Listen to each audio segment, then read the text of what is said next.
Ich will spielen! Los! Halt das Feuer! Sofort! Mann, mach wieder!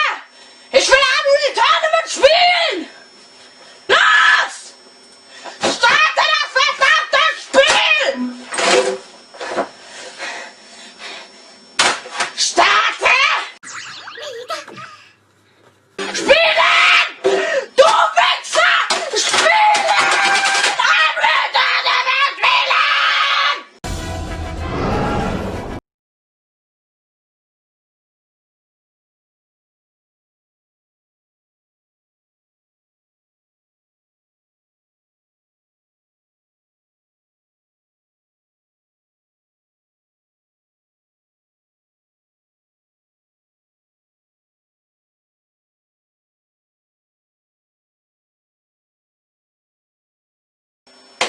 Was ist das denn?